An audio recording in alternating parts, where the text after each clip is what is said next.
그런데 여수run이 기름짐에 발로 찼도다. 네가 살찌고 비대하고 윤택함에 자기를 지으신 하나님을 버리고 자기를 구원하신 반석을 업신여겼도다.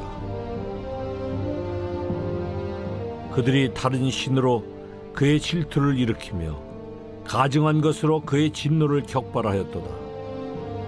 그들은 하나님께 제사하지 아니하고 귀신들에게 하였으니 곧 그들이 알지 못하던 신들, 근래에 들어온 새로운 신들, 너희의 조상들이 두려워하지 아니하던 것들이로다.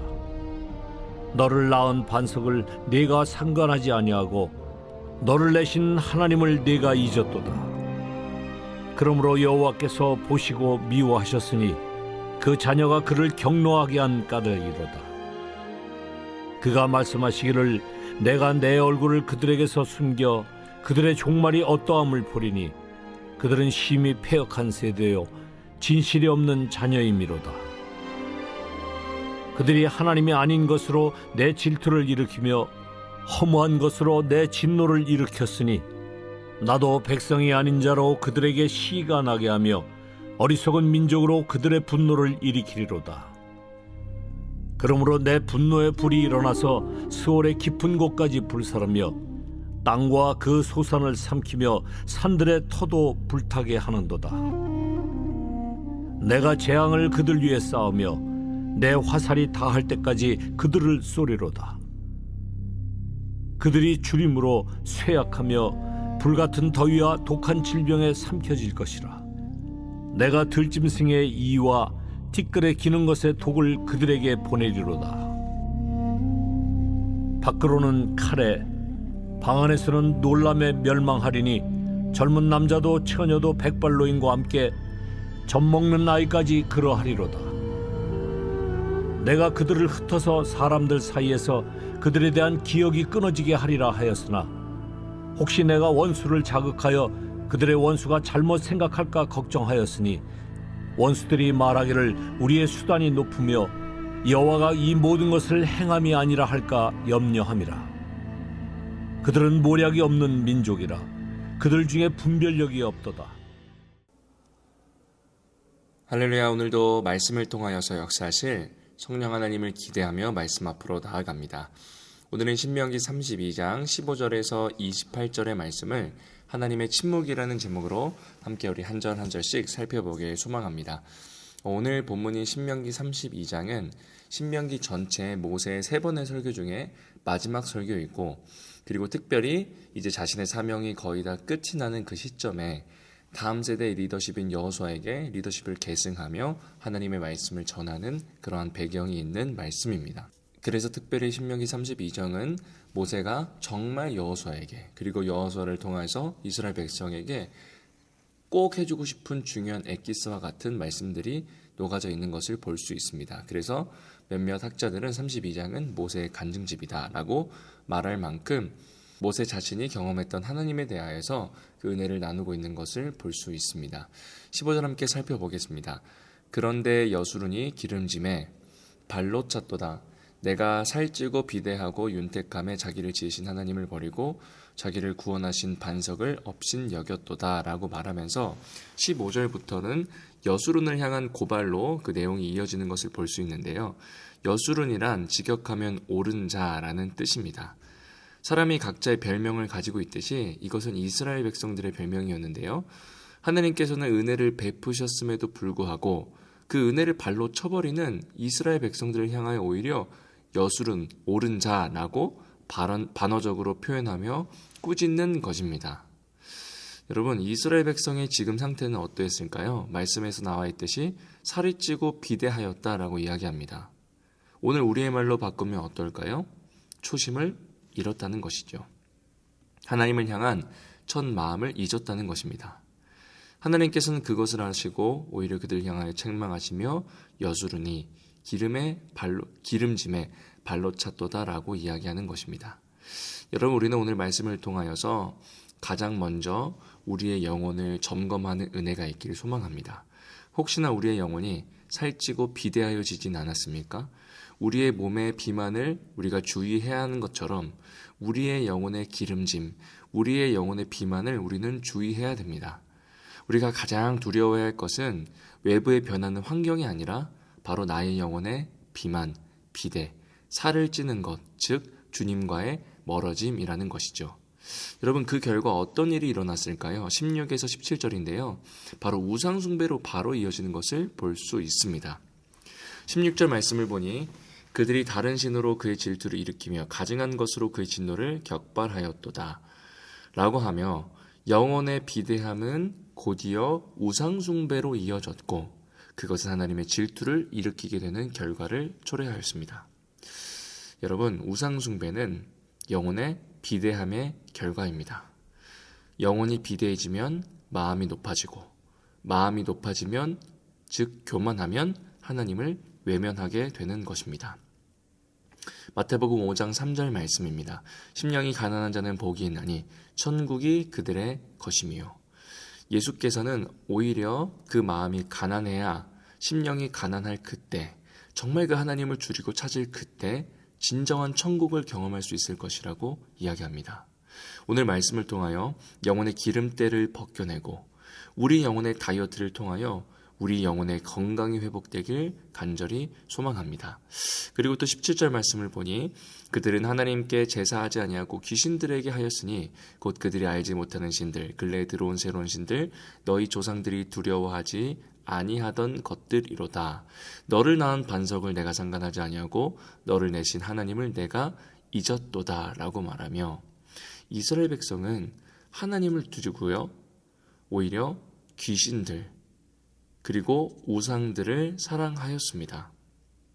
그런 그들을 본 하나님께서는 이렇게 말씀하시죠. 19절입니다. 그러므로 여호와께서 보시고 미워하였으니 그 자녀가 그를 경노하게 한 까닭이로다. 여기서 보시고라는 단어는 단순히 눈으로 보는 것을 넘어서서 더 나아가 마음까지 감찰하다라는 의미가 있습니다. 여러분, 앞서 32장의 앞에 보면 여호와께서 눈동자와 같이 우리를 그리고 이스라엘 백성을 지켜주실 것이다 라고 이야기하였는데요. 오히려 여호와의 은혜의 눈동자가 머무른 그것이 죄인인 이스라엘 백성을 비추니 감시가 되어버린 것입니다. 여러분, 하나님의 율법은 우리에게 언제나 자유를 줍니다. 그러나 죄인인 인간이 오히려 율법에 묶이며 그 율법으로 말미암아 얽매이게 되는 아주 역설적인 현상이 벌어지는 것이죠. 그러니까 은혜의 눈동자가 오히려 인간에게는 감찰과 그리고 그 감찰로 말미암아 여호와의 진노를 일으키는 아주 역설적인 상황을 보게 됩니다. 그래서 하나님은 어떻게 하기로 결심하십니까? 바로 20절인데요. 그가 말씀하시기를 내가 내 얼굴을 그들에게서 숨겨 그들의 종말이 어떠함을 보리니 그들은 심히 패역한 세대요 진실이 없는 자녀이미로다 라고 말씀하시며 어떻게 말씀하십니까? 얼굴을 숨기시기로 작정한 것입니다. 여러분, 하나님께서 죄를 심판하시는 여러 방법 중에 한 가지는요, 때때로 사람들이 아주 자신의 고집에 가득 매여 있을 때 다른 사람의 말도 듣지 않고 심지어는 여호와 하나님의 말씀을 듣고도 아무런 반응이 없는 그 밋밋한 식은 마음이 있는 그때 하나님께서는요 그 얼굴을 숨기십니다. 왜 그럴까요? 스스로 생각하고 깨닫도록 잠시 내버려 두시는 것이죠. 여러분, 부모님이 가장 무서운 순간은 언제일까요? 버럭 화를 낼 때가 아닙니다. 바로 침묵할 때입니다. 폭풍 전야 속에 있는 것과 같이 부모님의 심중을 알 수 없는 침묵이 오히려 자녀에게는 가장 두렵고 무서운 것입니다. 마찬가지로 하나님께서는 이스라엘 백성을 용인하시는 것이 아닙니다. 얼굴을 숨기시고 묵묵히 침묵하겠다라고 엄중한 경고를 하시는 것이죠. 사랑하는 여러분, 하나님께서는 우리의 모든 죄를 그저 괜찮다 용인하고 계시는 분이 아니시라 어쩌면 침묵하고 기다리고 계시는 것일 수 있다는 사실을 오늘 말씀을 통하여 우리는 성령의 인도하심을 받아야 됩니다. 그리고 그 결과 21절을 보니 그들이 하나님이 아닌 것으로 내 질투를 일으키며 허무한 것으로 내 진노를 일으켰으니 나도 백성이 아닌 자로 그들의 시기가 나기가 하며 어리석은 민족으로 그들의 분노를 일으키리로다 라고 말씀하시며 정말 그 하나님의 심중 그 깊숙한 속마음을 말씀하십니다. 강력한 분노의 말씀, 질투의 말씀, 그것을 이스라엘에게 경고하는 것이죠. 여러분, 오늘 하나님께서는 우상을 어떻게 정의하십니까? 21절을 보니 그것은 허무한 것이라고 이야기합니다. 그래서 그 허무함을 느끼셨던, 그리고 그것으로 진노하셨던 그 하나님께서는 그 허무한 너희들이 의지하는 그것으로 너희가 오히려 그 허무함을 경험할 것이다 라고 경고하시죠. 그래서 시간이 지나고 이스라엘을 훗날 보잘것없는 주변 이방 나라들에 의해서 끊임없이 괴롭힘을 당하는 것을 볼 수 있죠. 여러분, 우상이란 무엇입니까? 바로 이처럼 허무한 것입니다. 현대인의 가장 허무한 우상은 누구일까요? 바로 나 자신입니다. 단적으로 주일날 우리는 무엇을 예배하고 있습니까? 예배의 주인은 하나님이시라고 우리가 고백하지만 예배의 주인이 종종 내가 될 때가 정말 많은 것을 봅니다. 예배를 통해서 나의 마음을 위로해 주지 않고 나를 만족시켜 주지 않으면 은혜가 참 부족했다라고 표현을 하며 예배를 평가하기도 합니다. 여러분, 그 결과 인생에 찾아오는 그 결과가 무엇일까요? 바로 허무함, 공허함이라는 것입니다. 혹여나 공허함 가운데, 허무함 가운데 있는 분들이 계신다면 오늘 말씀을 통하여 혹시나 우리가 우상을 쫓았던 것은 아니었는지, 허무한 것을 의지하지는 않았는지 우리는 되돌아봐야 됩니다. 그런 맥락 속에서 하나님께서는 22절부터 또한 엄중한 말씀을 해주시는데요. 그러므로 내 분노의 불이 일어나서 수월의 깊은 곳까지 불사르며 라고 말씀하십니다. 여기서 불은요, 하나님의 진노의 모습을 아주 잘 보여주는 예시적인 이미지인데요. 그 불, 진노의 불이 어디까지 미친다고 오늘 성경은 이야기하죠? 수월의 깊은 곳까지 임한다라고 하는데요. 수월의 깊은 곳은 죽은 사람들이 가는 그 장소라고 이제 구약에서 종종 쓰이는데요. 그러니까 여호와의 분노가 아주 그만큼 깊다라는 것을 이야기해 주는 것이죠. 그래서요, 23절을 보니 내가 재앙을 그들 위에 쌓으며 내 화살이 닿을 때까지 그들을 쏘리로다 라고 그 깊은, 수월의 깊은 곳까지 임한 여호와 하나님의 분노가 어느 정도인지 이어서 설명해 줍니다. 여러분, 하나님께서는요, 이스라엘의 백성들이 쌓는 그 죄를 그들의 재앙으로 쌓을 것이라고 이야기합니다. 굉장히 무서운 이야기 아닌가요?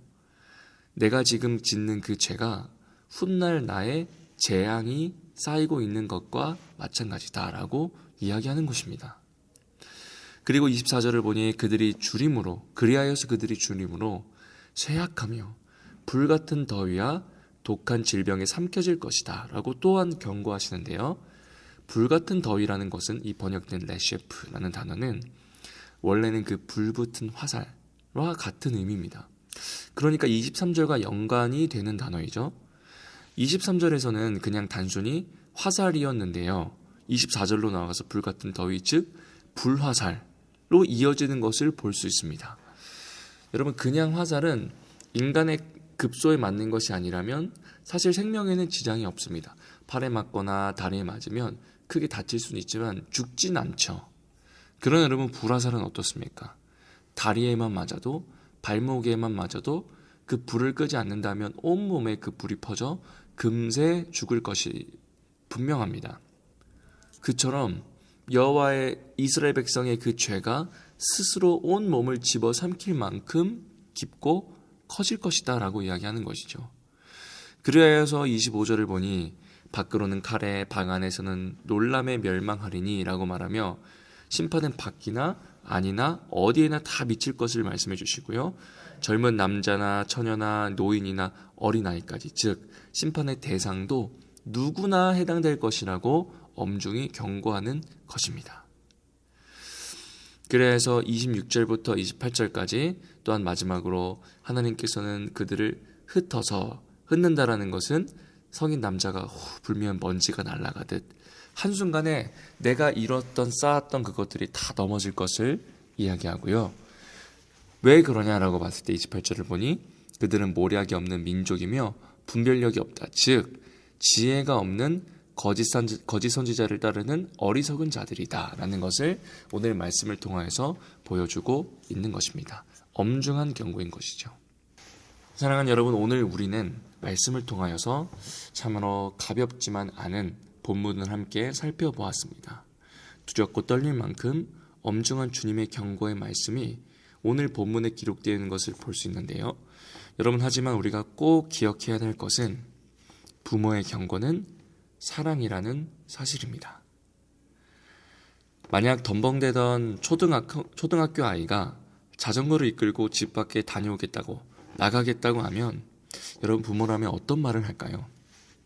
대체로 덤벙대고 자주 다치는 것을 알기 때문에 차 있는 곳에 가지 말고, 그리고 그 헬멧 꼭 쓰고 서두르지 말고 천천히 다녀와 라고 말할 겁니다. 여러분, 그런데도 그 아이가 말을 잘 안 듣고 괜찮다 하며 주의하지 않고 또 덤벙대면 어떡하시겠습니까? 더 강력하게 말하죠. 너 헬멧 안 쓰고 있다가 넘어지면 정말 큰일 난다. 너 머리 크게 다친다. 라고 강력하게 더 이야기하는 것이죠. 즉 부모의 경고는 깊으면 깊을수록 저주가 아니라 사랑이라는 것을 볼 수 있습니다. 그렇게 여러분, 오히려 가장 무서운 것은 무엇일까요? 바로 부모님의 침묵, 하나님의 침묵이라는 사실입니다. 여러분, 오늘 말씀을 통하여서 하나님의 경고를 우리는 기쁘게 받아들이며 오히려 침묵하지 않으시는 그 하나님의 사랑 앞에 감사해야 됩니다. 여러분, 하나님의 침묵을 가장 직접적으로 너무나 아주 끔찍하리만큼 하나님과의 단절을 경험하신 분이 누구십니까? 바로 우리 구주 예수 그리스도이십니다. 그리고 더 정확히 십자가에 못 박히신 그때이죠. 예수님은 하나님의 그 침묵의 정점인 십자가에 매달리셨습니다. 그리고 엘리 엘리 라마 사막단이라고 외치시며 주님 어찌하여 나를 버리십니까? 라고 그 아버지 앞에, 그 침묵하신 주님 앞에 홀로 고독하며 외치셨습니다. 여러분, 왜 그러셨습니까? 바로 예수 그리스도께서 우리를 끝까지 목숨 다해 사랑하셨기 때문입니다. 오늘 그 예수 그리스도의 사랑을 기억하며 그 복음을 전할 수 있는 하루 되길 간절히 소망합니다. 함께 기도하시겠습니다. 하나님 아버지, 오늘도 주의 귀한 말씀을 통하여 침묵하심이 아닌 우리 가운데 말씀하여 주신 주님 진심으로 감사드립니다. 하나님, 주님 앞에 작은 죄, 큰 죄 이런 것은 존재하지 아니하며 모든 죄는 다 주님 앞에 큰 죄임을 기억하며 참 언제나 연약하고 유한하여서 넘어지고 또다시 실수하고 방황하고 주님을 외면하였던 우리의 그런 마음들, 모습들 주님 다 용서하여 주시고 정말 오늘 그 말씀을 통하여서 다시금 또 옳은 그 방향성으로 다시금 말씀 앞에 나아가는 그 기도의 자리에 나아가는 우리 모두가 될 수 있도록 주님 붙드시고 인도하여 주시옵소서. 그 하나님의 침묵을 감당하셨던 예수 그리스도의 사랑을 기억하며 이제는 침묵이 아닌 말씀을 통한 주의 은혜의 말씀, 은혜의 경고를 주심을 감사드리며 삶의 열매 맺히길 진심으로 소망합니다. 성령님, 우리 가운데 역사하여 주시옵소서. 이 모든 건 예수 그리스도의 이름으로 기도드립니다. 아멘. 오늘 우리의 말씀을 붙들고 그리 특별히 오늘은 교회를 위하여서 우리의 마음을 다하여 성령을 의지하시며 시간 함께 기도하도록 하시겠습니다. 기도합니다.